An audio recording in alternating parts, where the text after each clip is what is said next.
안녕하세요. 네, 일단 바쁘실 텐데 전화 연결 승낙해 주셔서 감사합니다. 지금 환율이 갑자기 또 치솟고 있는데 그 배경은 뭐라고 보시는지요? 네, 설날 마지막 휴일에 두 개 중앙은행, 미국 연준과 유로존 20이 금리 결정이 있었습니다.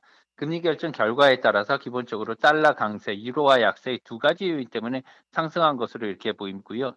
한국 시간 30일 새벽에 FOMC 결과 나온 후에 시장은 연준이 올해 상반기 내에 다시 금리 인하를 예기하기 어려울 수도 있다 이렇게 생각을 갖게 됐고요. 따라서 달러의 고금리가 장기화될 수가 있고 상반기 중에는 달러 강세가 계속해서 지속될 수 있다 이렇게 시장에서 생각을 했기 때문에 여기에 유로존 금리 결정 또한 달러 강세를 더욱 촉발시키게 되었던 것이죠.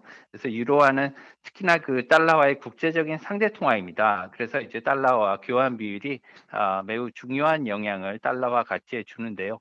유로 중앙은행 ECB 금리 결정 또한 5회 연속 인하를 단행하면서 유로존 기준금리가 3.15%에서 2.90%, 마지널 리파이낸싱 오퍼레이션 금리가 이렇게 2%로 인하되었습니다. 이는 유로존 기준금리가 지난 2년간 2022년 12월 이후에 처음으로 2%대로 내려온 것으로 해석할 수 있기 때문에 의미가 있다고 생각할 수 있습니다.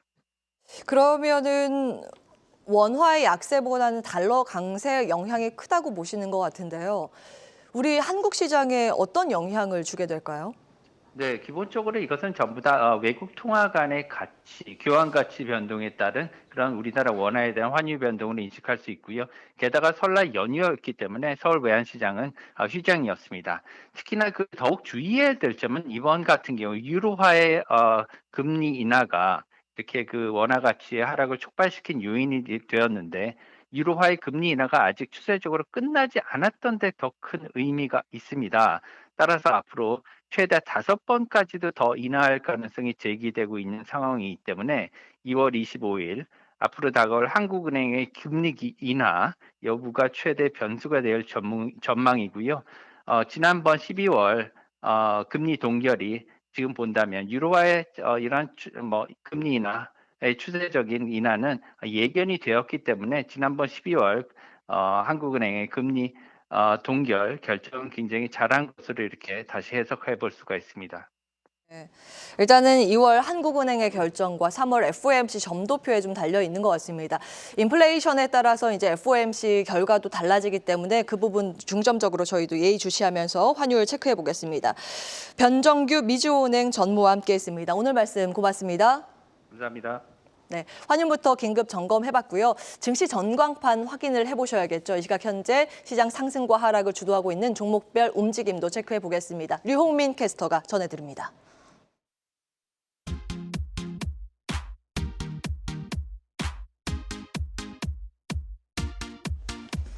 네, 설 연휴 휴장으로 무마됐던 이 딥시크 여파를 소화 중인 우리 시장입니다. 양 시장에서 외국인 매도세가 강하게 나타나는 가운데 코스피는 2,500선이 위태한 상황인데요. 딥시크 영향 속 반도체와 전력기기 등 인프라 관련주들의 약세는 오후에도 이어지고 있습니다. 엔비디아양 제품 공급 승인 소식에도 삼성전자는 현재도 약세를 보이고 있고 SK하이닉스의 낙폭은 특히나 더 짙습니다. 현재도 9%대 약세입니다. 네, 이어서 이 시각 상승불을 켜내고 있는 테마 업종들도 살펴볼 텐데요. 현재 실적 테마 내에서는 전기차와 화장품, 애플 공급사 순으로 상위단에 위치하고 있습니다. 또 장기 테마에서는 로봇과 엔터가 상위권에 위치하고 있고요. 단기 테마에서는 AI 소프트웨어 그리고 중국 기업과 딥페이크가 상단에 위치하고 있습니다. 마지막 업종 상위에서는 온라인 플랫폼과 보험, 금융과 통신주가 상위단을 차지하고 있습니다. AI 챗봇 관련주 보겠습니다. 딥시크 여파의 반도체와 인프라 관련주들이 약세를 보이는 반면 딥시크 수혜주로 떠오르면서 AI 챗봇과 인터넷 소프트웨어, 게임주 등이 강세를 보이고 있는데요. 시총 상위에서는 네이버와 카카오의 강세가 나타나고 있고 AI 챗봇 관련주 내에서는 플리토가 상한가, 인스웨이브 시스템즈라든지 코난 테크놀로지, 솔트룩스 등이 두 자릿수 강세를 이어가고 있습니다. 네, 로봇주도 살펴보겠습니다. 삼성전자가 4분기 실적 발표 컨퍼런스 콜에서 레인보우 로보틱스와 미래 로봇 개발 가속화를 위해 글로벌 톱티어 수준의 휴머노이드 개발에 박차를 가하고 있다는 소식이 전해져 테마의 훈풍으로 작용하고 수혜가 기대되는 기업들이 강세를 보이고 있는데요. 현재도 하이진의 RNM이 18%대, 라온텍과 레인보우 로보틱스도 각각 두 자릿수 강세를 이어가고 있습니다. 네, 이외에도 오늘 분기 배당과 주주 환원 확대 기대감에서 금융주들도 소폭의 상승폭을 켜내고 있고요. 미국발 수혜 기대감이 지속되면서 조선주도 상승하고 있습니다. 또 중국 기업 테마의 경우 딥시크 반사 수혜 기대감에 GRT가 상한가를 기록하면서 테마 상승을 견인하고 있습니다. 네, 오후 1시 구간 시장 상황 살펴봤습니다. 네, 시장에 대한 전략 네 분과 함께 이야기 나눠보겠습니다. 정태근 이사, 이화진 과장, 정영훈 과장, 하창환 본부장 나와주셨습니다. 어서 오십시오. 네, 반갑습니다. 네. 자, 시장 일단 딥시크 쇼크가 강타하고 있기 때문에 첫 번째 이슈로 살펴보지 않을 수가 없습니다. 우리 시장의 반도체와 전력 인프라가 좀 급락을 면치 못하고 있는 상황인데 이것이 오히려 그동안 사지 못했었던 저가 매수의 기회로 활용할 수 있는지 궁금해집니다. 정태근 이사께서 어떻게 보고 계세요? 네, 일단은 답변을 드리기 전에 이 말씀부터 좀 드려야 될 것 같은데 아마 오늘의 하락을 보고 전문가의 어떤 판단은 분명히 엇갈릴 거라고 생각이 듭니다. 일단 방금 질문하신 대로 저가 매수 기회가 될 것인가 아니면 리스크 관리를 해야 될 것인가 여기는 엇갈릴 가능성이 상당히 높은데 저는 일단은 리스크 관리 쪽으로 좀 말씀을 드려보고 싶습니다. 일단 큰 물줄기로 봤을 때 큰 맥락은 산업적인 측면은 저는 바뀌지 않을 거라고 보고 있습니다. 근데 우리가 산업적으로 접근을 하는 것도 중요하지만 우리가 투자였던 관점에서 우리가 한번 생각을 해봐야 되거든요. 딥시크란 이슈로 인해 가지고 이게 조정의 어떤 빌미가 될 가능성도 우리는 배제를 할 수는 없는 상황들입니다. 과거의 경험들을 봤을 때 뭐 2차 전지가 됐든 반도체가 됐든 기존의 어떤 산업은 정말 좋게 흘러가고 있지만 주가는 디커플링이 된 그런 모습들을 많이 봐왔었거든요.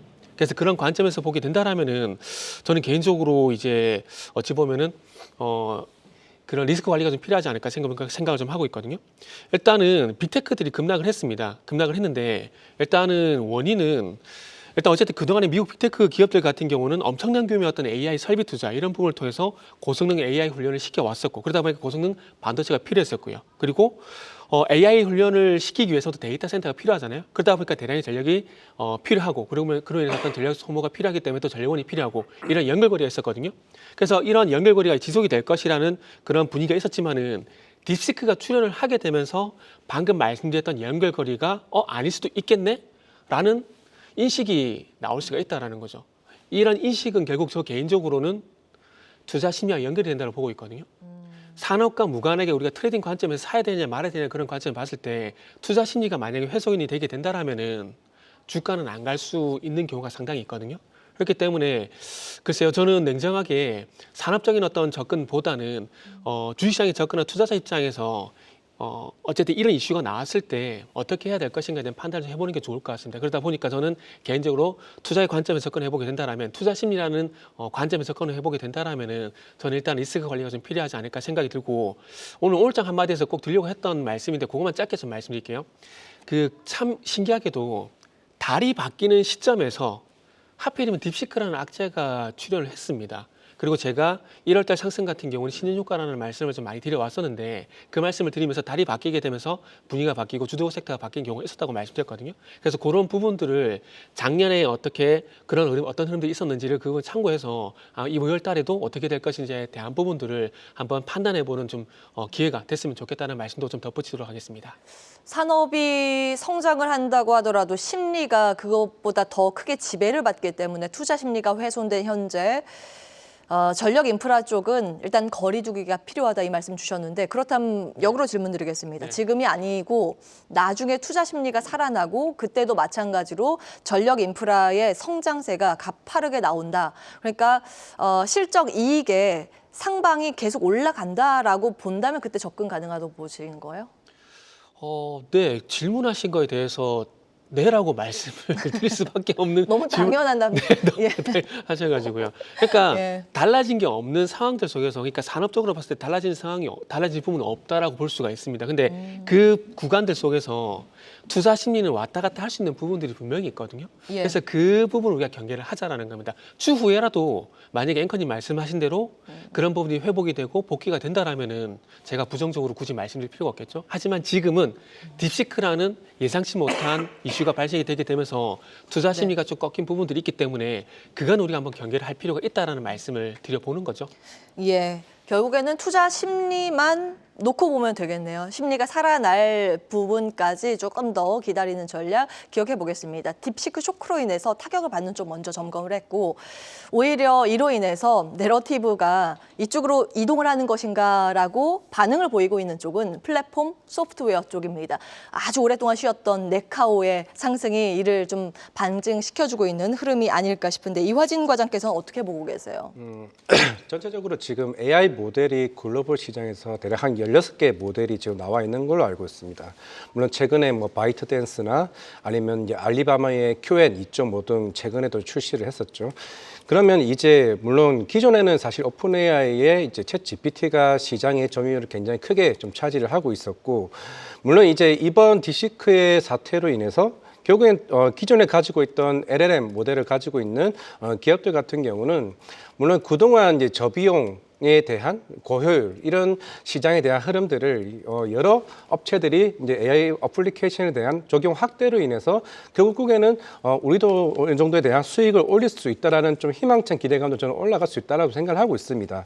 물론 워낙 이제 그동안 뭐 제미나이나 아니면은 람마나 이제 챗 GPT와 같은 이 3대 이제 기존의 이제 AI 모델들이 시장에서 굉장히 큰 흐름을 보여왔었고, 그게 마이크로소프트나 아니면은 이제 메타와 같은 캐펙스 투자에 그대로 적용되는 이제 모습을 보여왔습니다. 물론 이제 이번에 뭐 썰트루스도 마찬가지겠지만은 사실 우리나라 소프트웨어 업체들 같은 경우는 대부분이 국책 과제로서의 이제 정부, 그러니까 B2G죠. B2G로서에 대한 수익성이 어느 정도 살짝 반영되는, 뭐 우리가 흔히 아는 뭐 1,000억, 1조에 대한 사실 실적에 대한 흐름은 사실 크게 나오지는 못합니다. 근데 이번 기회로 인해서 우리도 이제 결국에는 이 시장을 좀 차적으로 확대해 갈 수 있는 흐름이 시장에 대한 오늘 분위기가 좀 나왔다고 보이고 있고, 물론 이제 네이버 같은 경우도 물론 그동안 이제 하이퍼클로버 X가 재작년 한 9월쯤에 출시된 걸로 기억을 하고 있는데, 당연히 여기서 추가적인 캐펙스에 대한 투자가 본격적으로 나올 가능성이 충분히 나오고 있다라고 하게 되면은, 여기 이제 카카오도 물론 작년 10월쯤으로 기억을 하고 있습니다. 그때 카카오도 올해 4월이나 상반기쯤에 새로운 AI 서비스를 출시한다라고 얘기를 하고는 있지만은, 결국에는 이게 과연 어느 곳에서 쓰일 거냐, 물론 이게 폐쇄형이냐 오픈 소스형이냐 따라서 시장에서 달리 이제 부각을 하게 되겠지만은, 결국에는 그런 모델들조차도 이 시장에서 충분히 승산이 있다는 걸 좀 기대감이 올려준 시장이 아니었나 생각을 하고 있습니다. 예. 시장의 이제 내러티브의 결 변화를 계속 저희 또 예의주시하면서 대응 전략을 세울 필요는 있어 보입니다. 지금 플랫폼과 소프트웨어도 주목을 받지만 거의 비슷한 결로 게임주도 주목을 크게 받고 있습니다. 그동안 사실 게임주가 시장 전반적으로 반도체 AI 플랫폼에 좀 가려져 있었는데 실적에 대한 기대감도 더해지면서 오늘 급등세를 시현하고 있는 게임주가 소속 포착이 되는데, 딥시크, 호실적 이런 기대감으로 볼 수 있는 건지 의견 좀 여쭈겠습니다. 정영훈 과장께서 어떻게 보세요? 뭐 한마디로 말해서 좀 순환매가 아닌가 그렇게 좀 생각을 하고 있습니다. 뭐 아시다시피 오늘 이제 시장에서 오늘 전반적으로 이제 시장이 하락하고 있지만, 뭐 지수 하락과는 이제 별개로 놓고 보자라고 한다면, 사실 오늘 그동안에 이제 주도 섹터라고 할 수 있었던 반도체 그리고 전력기기 이러한 좀 시가총액이 좀 비중이 좀 높은 그러한 좀 업종 종목군들이 오늘 큰 폭의 좀 하락을 좀 기록하면서 전반적인 지수 하락을 이끌고 있습니다만, 또 그 외에 다른 이제 기타 섹터라든지 개별 종목들 같은 경우에도 상승하는 종목도 상당히 좀 많은 상황이기 때문에 기존에 어떻게 보면 그런 AI 하드웨어 쪽으로 수급이 쏠렸었던 이러한 쏠림 현상이 다소 완화가 되면서 오늘 뭐 또 어떻게 보면 반대급부로 또 이제 수혜 기대감이 있는 또 소프트웨어라든지 게임 섹터 그리고 뭐 제약 바이오라든지 이러한 쪽으로 이러한 수급 이동이 좀 나오고 있는 것으로 그렇게 지금 보여주고 있습니다. 그래서 우선은 단기적으로 이러한 딥시크 그 쇼크로 인해서 일단은 수급이 좀 이동하는 것으로 보여지고 있고요. 이 부분이 과연 시장의 이제 주도 섹터로 계속 이어질지 여부는 좀 아직은 좀 더 지켜봐야 될 부분이 있지 않나 싶습니다.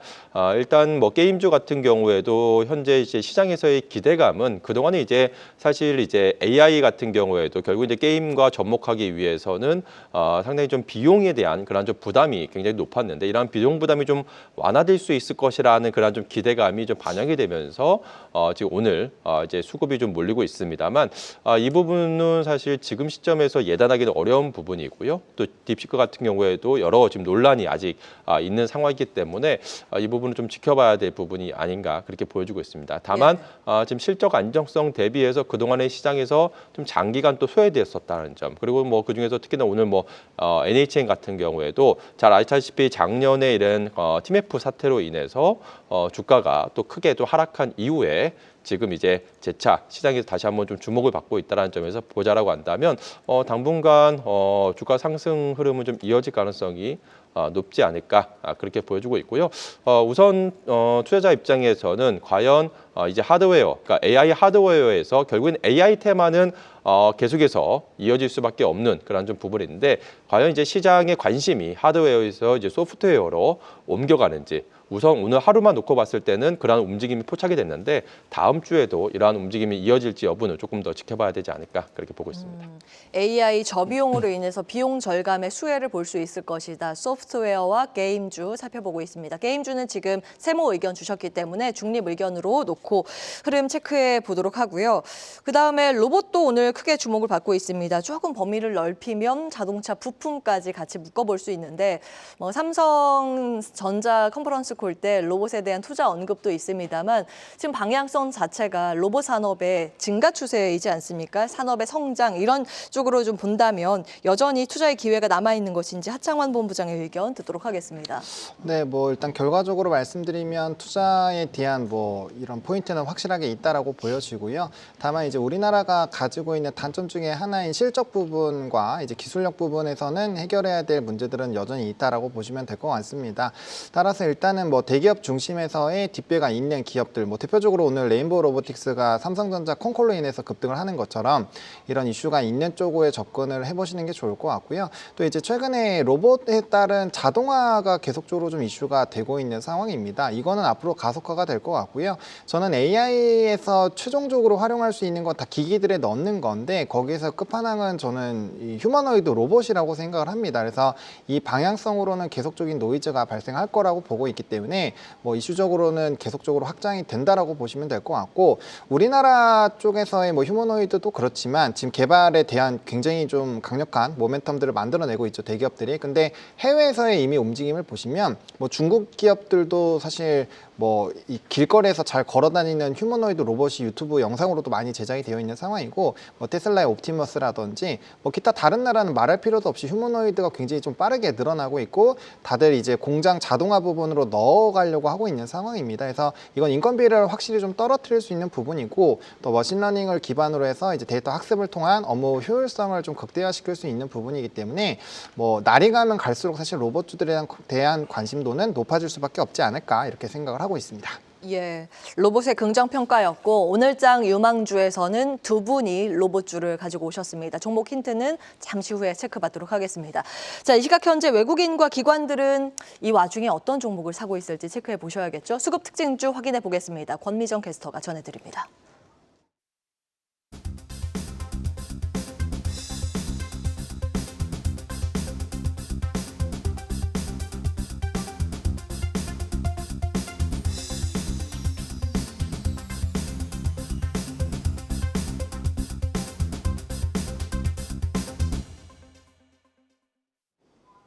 오늘 외국인이 코스피 현선물 모두 1조 원 넘게 매도하면서 지수도 약세를 보이고 있습니다. 그래도 외국인과 기관이 담은 종목은 무엇이 있는지 살펴보시죠. 오늘 양주체 매수 흐름이 강하지 않다 보니 양주체 매수에도 주가가 크게 빠지는 종목들이 많은데요. 반대로 말하면 주가가 충격을 받는데도 양주체는 계속 담고 있는 종목을 확인할 수 있습니다.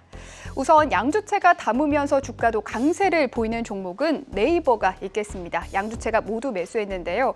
특히 오늘이 1월의 마지막 날이라서 월간 단위로도 살펴보자면 1월 한 달 동안 외국인은 네이버를 3거래일 빼고 모두 매수했습니다. 네이버는 지금도 6%대 강세를 보이고 있고요.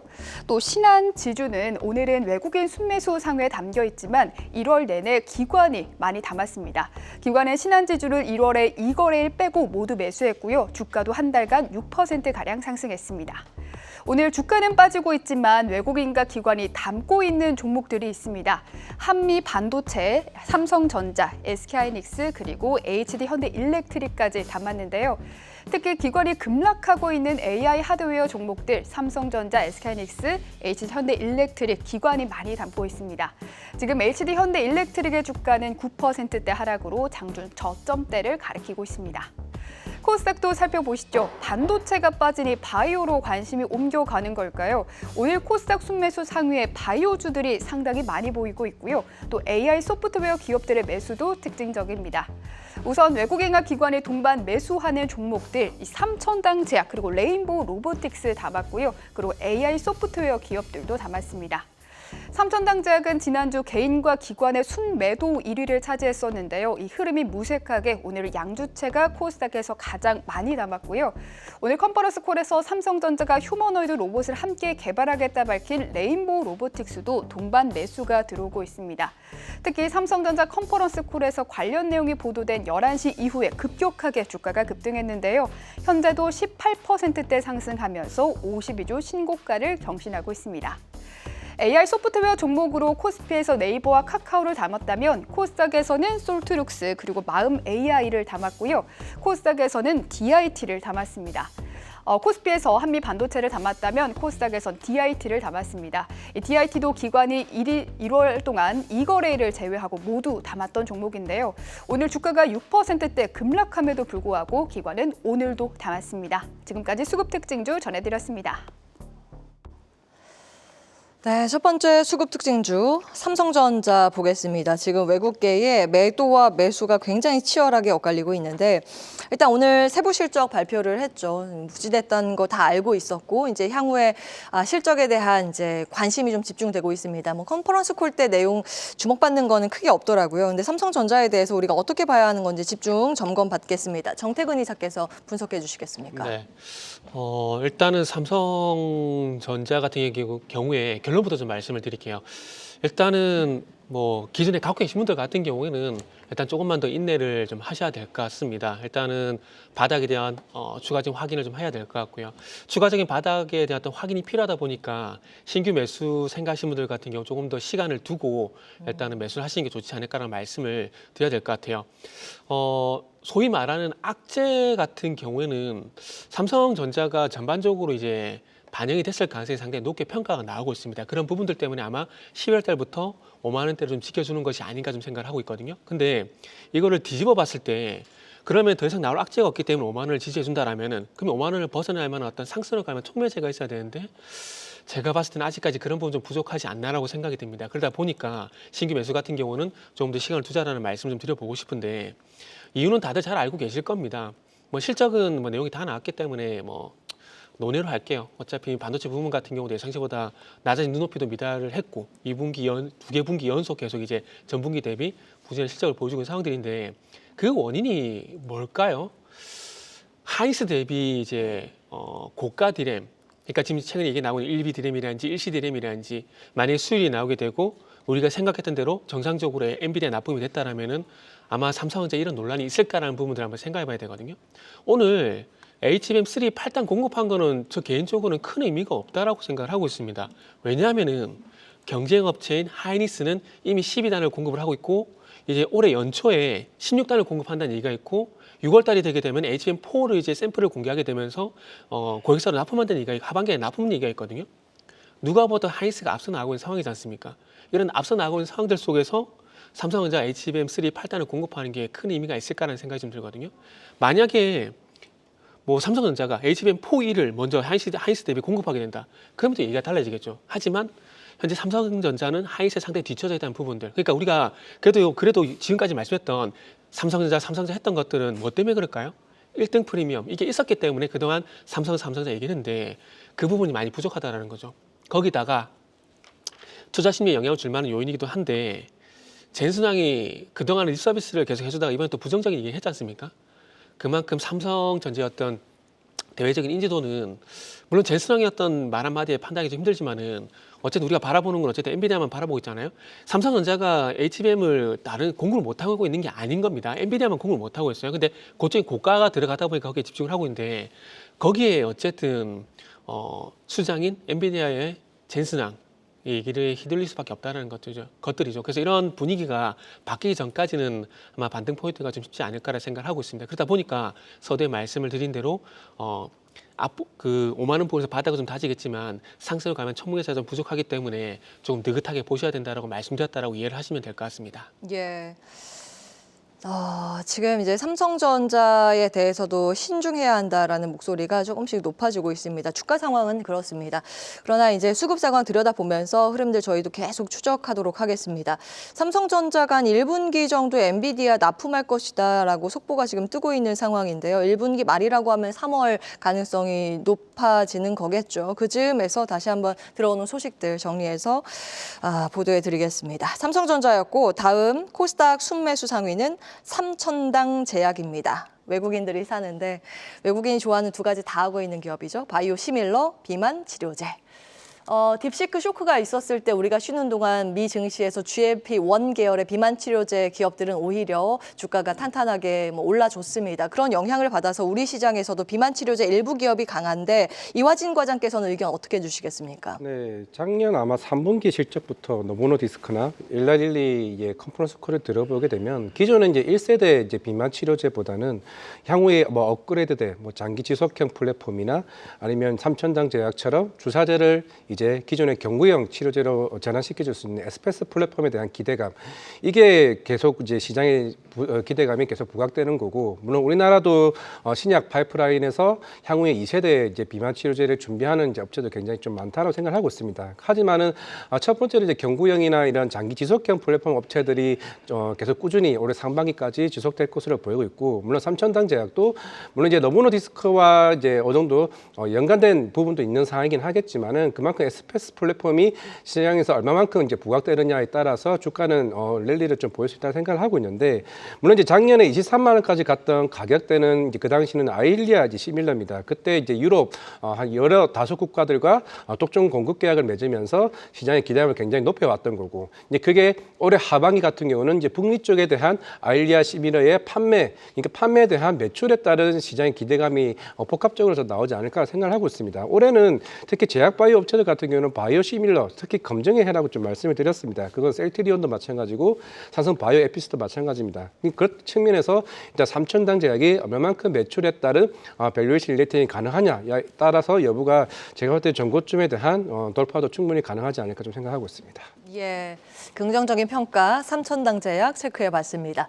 자, 이어서 오늘장, 특히 오후에 어떤 종목을 공략해보면 좋을지 오후장 유망주 열어보겠습니다. 두 분의 로봇주, 그리고 음식료와 조선도 나왔습니다. 하나하나 한번 들어볼까요? 정영훈 과장께서 오리온 주목하시네요. 의외입니다. 네, 오늘 딥시크 이슈에서 좀 자유로운, 그러니까 개별 종목에서 한 점을 좀 골라왔습니다. 그러니까 업종이 아니라 사실 이제 지금 시점에서는 이제 개별 종목 중심으로 우리가 좀 집중을 해야 될 시기가 아닌가 그렇게 보고 있고요.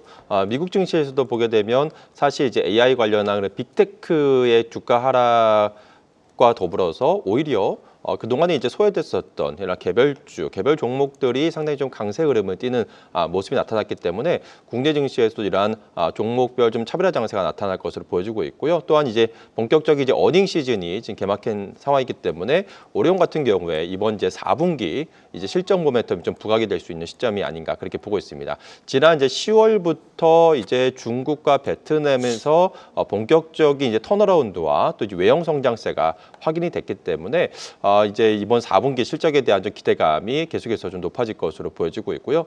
특히나 올해 같은 경우에는 중국의 대규모 그런 경기 부양책에 대한 또 기대감도 더해지는 부분이 있기 때문에 작년 이제 10월부터 본격적으로 이제 중국 법인이 턴어라운드 했다라는 점에서 올해 같은 경우에 추가적인 이런 성장에 대한 좀 기대감도 더해질 것으로 보여지고 있습니다. 현재 주가 수준도 역대 지금 최저 밸류에이션 수준에 지금 놓여져 있는 상황이기 때문에 지금 주가 역시도 바닥권에서 점진적으로 수급만 유입이 된다라고 한다면 점진적으로 우상향 곡선을 그릴 가능성이 높지 않을까 그렇게 판단을 하고 있습니다. 예, 굉장히 이제 설득력 있는 투자 포인트였습니다. 오리온을 그렇게 좀 해석을 하셨고, 하창환 본부장께서는 HD 한국조선해양입니다. 사실 시장 대비했을 때 오늘 조선주도 괜찮긴 한데 투자 포인트 어떻게 하고 계세요? 네, 조선주 같은 경우는 지속적으로 중국과의 이런 전쟁 뭐 규제 이런 것들이 나왔을 때 좀 거론이 될 수밖에 없는 산업이라고 보시면 될 것 같고요. 또 CCS와 또 이제 새로운 또 선종에 대한 또 수주가 기대가 되고 있는 뉴스들이 계속적으로 좀 부각이 되고 있습니다. 이미 LNG 프로젝트에 대한 기대감도 상당히 높은 상황인데 추가 선종에 대한 기대감들이 높아지고 있다라는 점은 결국엔 미국이 이제 우리나라에 대한 의존도가 높아질 수밖에 없는 부분이라고 보시면 될 것 같고요. 특히나 CCS 같은 경우는 화석연료를 집중하고 있는 트럼프 정권에서는 이슈가 될 수밖에 없다라는 점에서 추가적인 모멘텀으로 작용을 할 것 같습니다. 그리고 이제 재생에너지선과 연관되어 있는 이런 수주가 나오게 됐을 때 뭐 3년치 평균으로 보더라도 HD 한국조선해양이 상당히 높은 점유율을 가지고 있죠. 대충 한 60% 정도 점유율을 가지고 있는데 결국에는 수주에 대한 퍼센테이지가 높아질 수 있는 상황이 마련이 된 상황이라면 충분히 HD 한국조선해양에 대한 수주 기조가 좋아질 수밖에 없다라는 거고 이건 펀더에 대한 재상승이 나올 수 있다라는 부분으로 볼 수가 있습니다. 그리고 어쨌든 트럼프 정권이 들어왔고 초기 부분이기 때문에 트럼프의 입과 연관된 부분들 또 관세에 대한 추가적인 이슈가 있기 때문에 조선주는 약간의 좀 무풍지대 지역으로 모멘텀이 되지 않을까라는 관점에서 뭐 추가적인 이런 성장 기대감들 가져가 보실 수 있지 않을까. 거기에다 단기적인 또 조정이 나왔기 때문에 충분히 눌림 매수도 유효하지 않을까 이렇게 생각을 하고 있습니다. 가격의 부담도 적은 자리 HD 한국조선해양 투자 포인트였습니다. 지금 로봇주가 오후장의 주인공이지 않을까 싶습니다. 시세 분출이 뭐 집중적으로 나오고 있는 섹터인데 레인보우 로보틱스도 18%의 급등으로 장중 고점 경신하고 있습니다. 지금 로봇이 굉장히 주목을 받고 있죠. 삼성전자 컨콜 때 뭐 반도체 이야기는 크게 시장에서 반응을 하지 않고 있는데 오히려 미래 로봇 추진단 신설된다는 소식 덕분에 레인보우 로보틱스를 필두로 해서 로봇주의 강세가 오늘 굉장히 좋고요.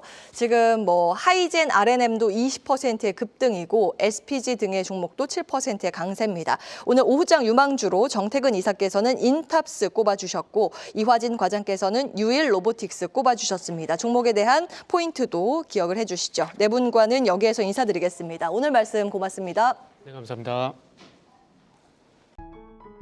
계속해서 다양한 경제 이슈를 알고 싶다면 구독과 좋아요, 알림 설정 부탁드립니다.